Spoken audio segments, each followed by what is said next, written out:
धैर्य से, शांति से। मैंने कहा कि वादा किया है तो निभाऊंगा और 75 के 75 नंबर दिलाऊंगा। ठीक है, तो चलिए, बाल गोविंद भगत जो है वो क्या काम करते थे? सब जानते हैं, आपने पढ़ा है कि बाल गोविंद भगत जो है वो खेती बाड़ी का काम करते थे। किसका काम करते थे बाल गोविंद भगत? खेती बाड़ी का काम करते थे। यहां पर राइट आंसर रहेगा खेती बाड़ी का। शब्द गुण जो होते हैं वो कितने प्रकार के होते हैं? तो 3 प्रकार के होते हैं। शब्द गुण कितने प्रकार के होते हैं? 3 प्रकार के होते हैं। अब कभी कभी पूछ लेता है शब्द गुण, कभी कभी 2 नंबर में आ जाता है यही प्रश्न, शब्द गुण के प्रकार बताइए। तो शब्द गुण के प्रकार है, यहां पर मैं लिख भी देता हूं आपको ताकि याद रहेगा। ठीक है, थोड़ा बहुत देखिए, ऐसे पढ़िए ऐसे कि जो रहे याद, है ना, ताकि आपको यदि वार्षिक परीक्षा में भी आ जाए तो कवर कर सकते हैं। पहला है माधुर्य गुण, पूरा नाम लिख देते माधुर्य गुण। दूसरा है आपका प्रसाद गुण, कौन सा रहेगा आपका? और तीसरा है आपका ओज गुण। याद रहेगा इतनी चीजें कि शब्द गुण 3 प्रकार के होते हैं, माधुर्य, प्रसाद और ओज गुण। भोलानाथ किसे देखकर सिसकना ना भूल गए? भोलानाथ जो है उन अभी अपन ने पहले देख भी लिया, डबल से रिपीट है। ठीक है, इसलिए आप स्टार बना दीजिएगा, आएगा ही आएगा, है ना। अपने साथी बच्चों को खेलते हुए देखकर प्रयोगवाद के जनक माने जाते हैं। प्रयोगवाद के जनक जो है वो अज्ञे जी माने जाते हैं। कौन माने जाते हैं? अज्ञे माने जाते हैं। अगला प्रश्न देखते हैं, सुर सारावली के कवि है। सुर सारावली के जो कवि है, नाम में लग रहा है सूरदास जी है। ठीक है, कौन से है? सुर सारावली, सुर सागर, ये दोनों में से आपका आ जाएगा। और कवितावली, दोहावली, इनके लिए आपसे पूछे तो आपको लिखना है तुलसीदास, और यहां पर आपका आ जाएगा सुर सारावली के लिए सूरदास।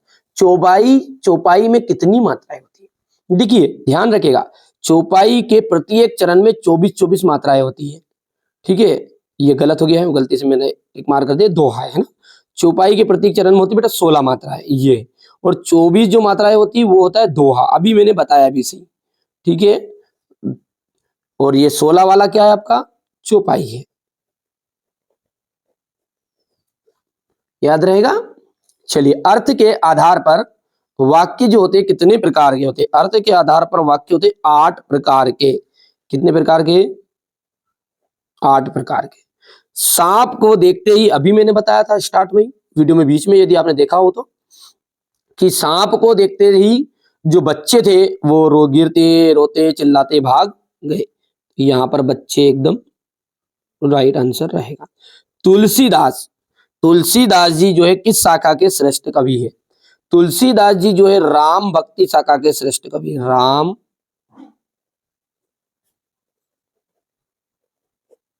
ठीक है। और सूरदास जी जो है कृष्ण भक्ति शाखा के प्रमुख कवि है। महाकाव्य में जीवन का संपूर्ण चित्रण होता है, संपूर्ण चित्रण होता है। छंद, छंद जो होते हैं वो 2 प्रकार के होते हैं। छंद कितने प्रकार के होते हैं? 2 प्रकार के होते हैं, मात्रिक छंद और वार्णिक या वर्णिक, दो ही बोलते हैं, वार्णिक भी बोलते हैं और वर्णिक भी बोलते हैं, है ना। याद रहेगा। बाल गोविंद भगत का जो बेटा था वो कैसा था? सुस्त तथा बोधा था। सुस्त तथा बोधा हो गया।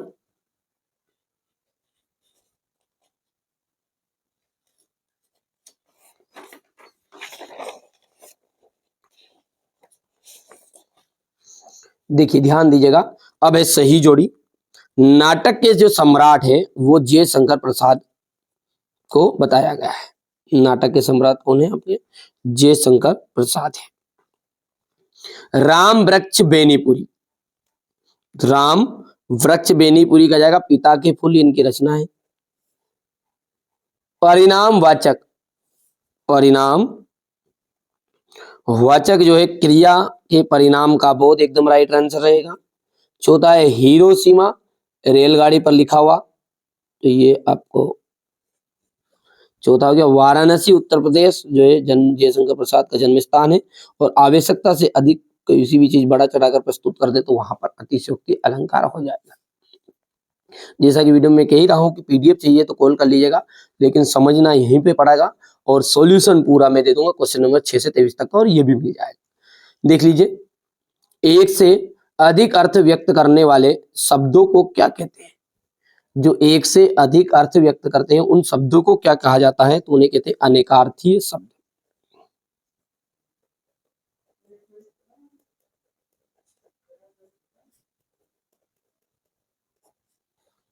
लोकोक्ति या कहावत किसे कहा जाता है?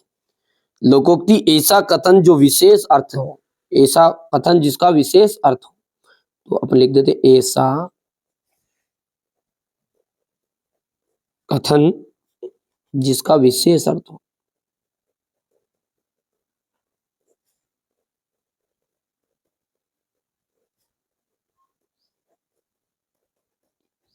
ऐसा कथन जिसका विशेष अर्थ हो क्या कहलाता है? लोकोक्ति या फिर कहावत कहते हैं। ड्राइवर कम गाइड का नाम क्या है? जितेन नारगे।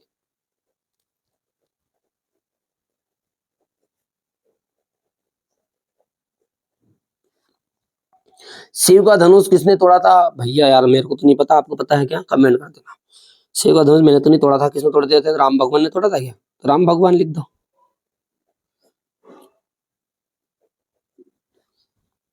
ठीक है। भयानक रस का स्थायी भाव, भयानक रस का स्थायी भाव होता भे।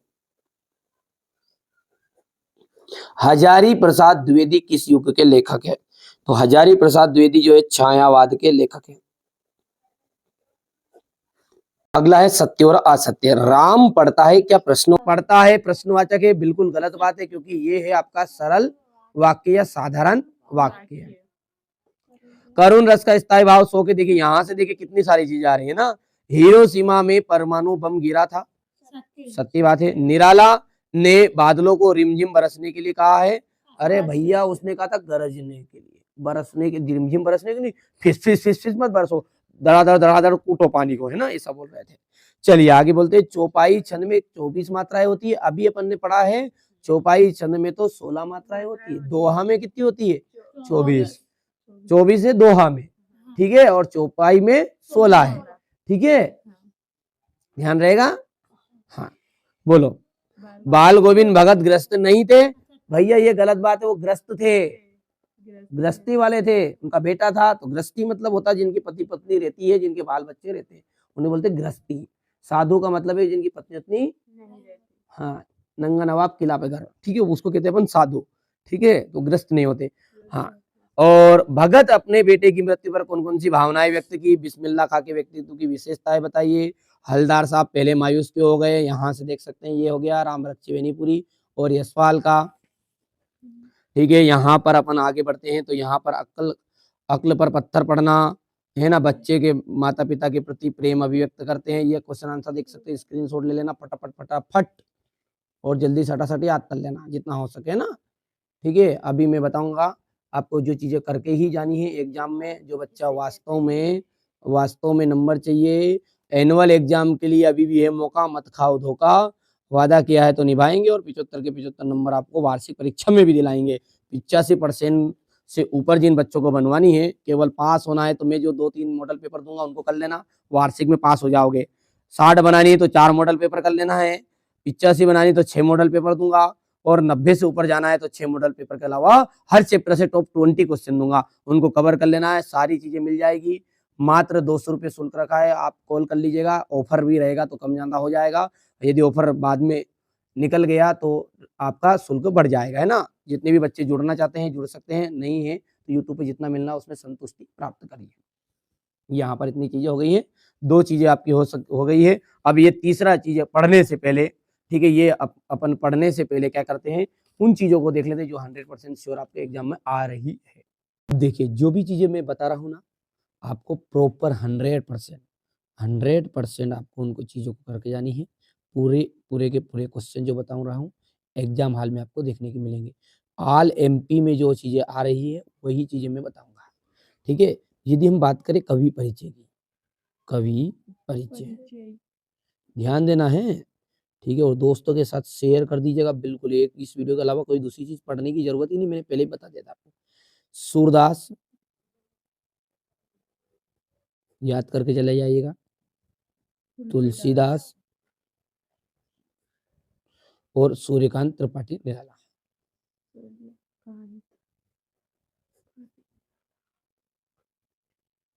त्रिपाठी निराला, ठीक है, सूर्यकांत त्रिपाठी निराला। ये 3 आपको कवि परिचय करने हैं। 100% श्योर ऑल एमपी में इन्हीं में से आ रहा है, ठीक है। दूसरा जो है आपका लेखक परिचय, पर ये 2 तो ऊपर के करके ही जाने हैं ना, इन दोनों में भी काम हो जाएगा आपका, ठीक है बच्चा। अब लेखक परिचय की अपन बात करें, लेखक परिचय, लेखक परिचय के अंतर्गत आपको राम वृक्ष बेनीपुरी का करना है। राम वृक्ष बेनीपुरी, ये करिएगा आप, राम वृक्ष बेनीपुरी का। और दूसरा आपको यशपाल का करना है और मन्नू भंडारी, बस 3 करने हैं। और इनका मैंने प्रॉपर वीडियो पहले से बना दिया है, चैनल पर जाइएगा, डिस्क्रिप्शन में लिंक डाल दूंगा, सारी चीज़ें मिल जाएगी। जिन बच्चों को नहीं भी मिल रहा है तो आप एक बार कॉल कर दीजिएगा नंबर पर, हाँ आपको सारी चीज़ों में ऐड भी कर लूँगा। चलिए, अब रही बात अवकाश की। निबंध की सबसे बड़ी समस्या रहती है बच्चों के साथ, निबंध कौन सा करना है, ठीक है।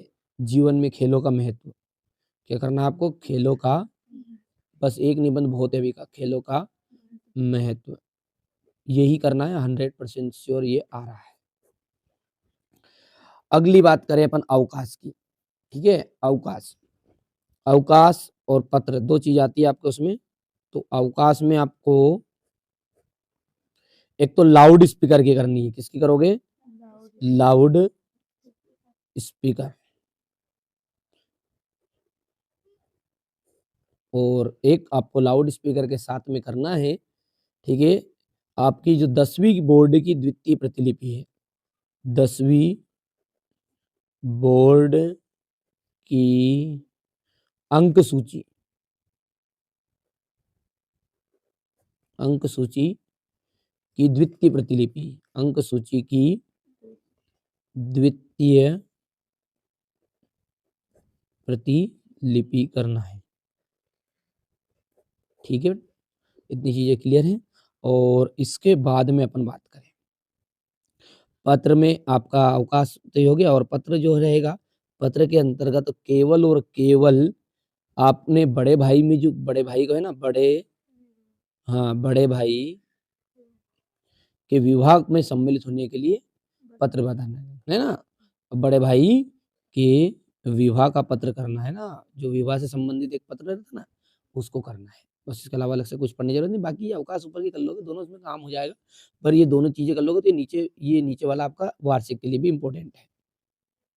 जो चीजें बता रहा हूँ बिल्कुल सटीक बता रहा हूँ। मेरी जवाबदारी है आपको, ये ना 75 नंबर का पेपर रहेगा, मैं जो बता रहा हूँ उसको कर लोगे, केवल इसको कर लोगे, जिसमें ही 60 नंबर आपके कवर करवा दूंगा, ठीक है। चलिए, पत्र के बाद में अपन बात करें अलंकार में। अलंकार में आपको पढ़ के जाना है। अलंकार में आपको पुनरोक्ति और अन्योक्ति अलंकार पढ़ना है। क्या करोगे, तो पुनरोक्ति अलंकार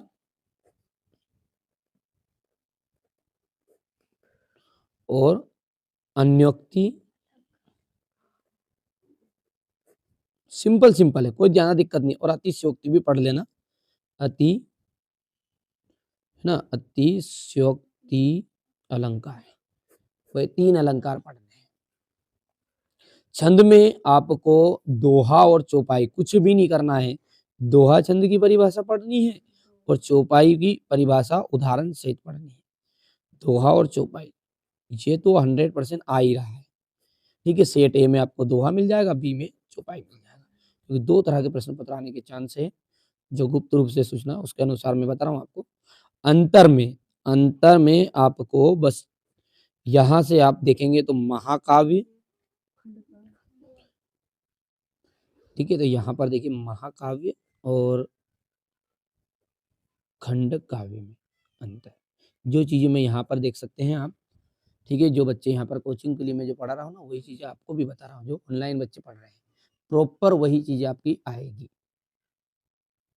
इसके बाद में अपन बात करें, ठीक है, तो आपको महाकाव्य खंड काव्य हो गया है ना। अंतर में आपको कहानी और उपन्यास में अंतर करना है, कहानी एवं उपन्यास में अंतर, ठीक है, में अंतर करना है। नाटक एकांकी में अंतर करना है, ठीक है। संधि समास में अंतर कर देना है, संधि और समास में अंतर करना है। लोकोक्ति और मुहावरा, है ना। और ये नहीं करो तो आप ये तो जरूर करके जाइएगा, ठीक है। आप कहोगे नाटक और एकांकी संधि और समास में हो गया, लोकोक्ति और मुहावरे में अंतर।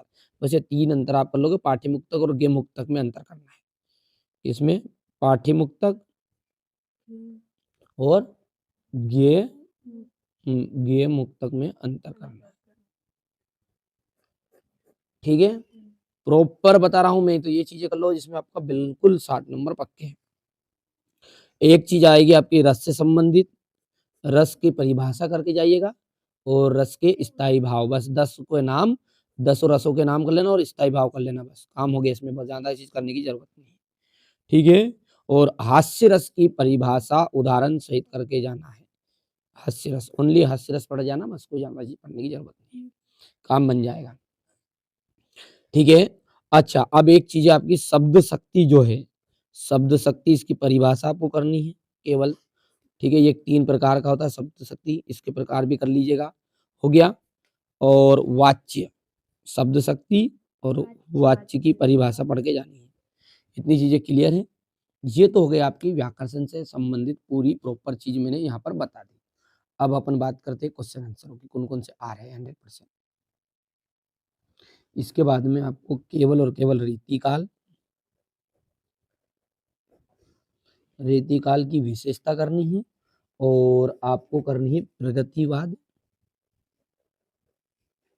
और नई कविता, इसकी विशेषताएं करके जानी है, ठीक है। 3 चीजें, ये बाकी चीजें आते जाता है तो याद होती है बच्चों को, है ना। चलिए आगे बढ़ते हैं और आगे की अपन बात करें तो आपको ज्यादा चीज नहीं पढ़नी है। ये जो आपका क्षितिज से ये ऊदो बड़भागी वाला है ना, इसको करके जाइएगा, ठीक है। जो वेतन बता रहा हूँ उसको ध्यान से देख लीजिए, आप तो कोई ज्यादा चीजें करने की जरूरत नहीं है, ठीक है।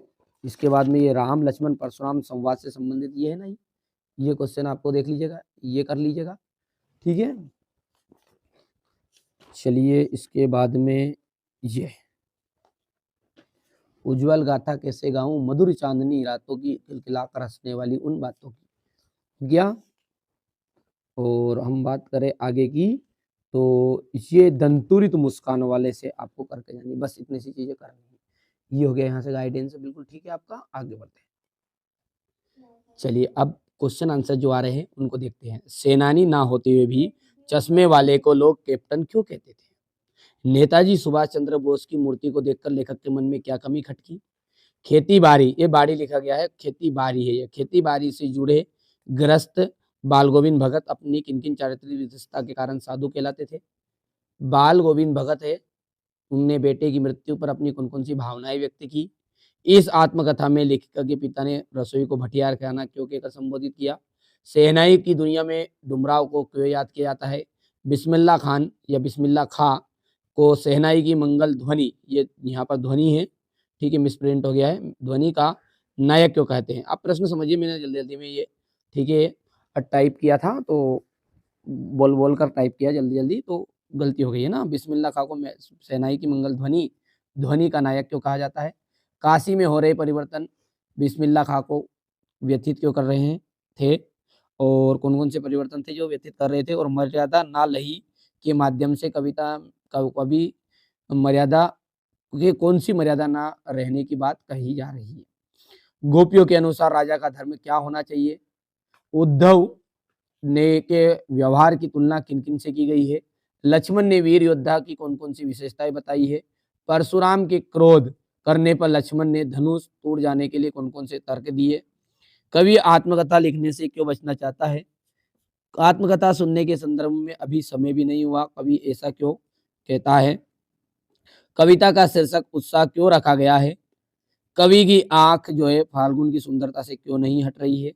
और बच्चों की दंतुरित मुस्कान का कवि के मन पर क्या प्रभाव पड़ा है? और अंतिम है बस आपका कि फसल क्या है कवि के अनुसार। बस ये सारी चीजें मैंने आपको प्रोवाइड करने की कोशिश कर दी है। ठीक है, यहाँ से आप देख सकते हैं मैंने आपको सेट सी ये प्रोवाइड अभी बचा हुआ है। इसके पहले मैंने आपको यहाँ से हम देख सकते हैं तो ये सेट बी और सेट ए, ठीक है, ये सेट ए और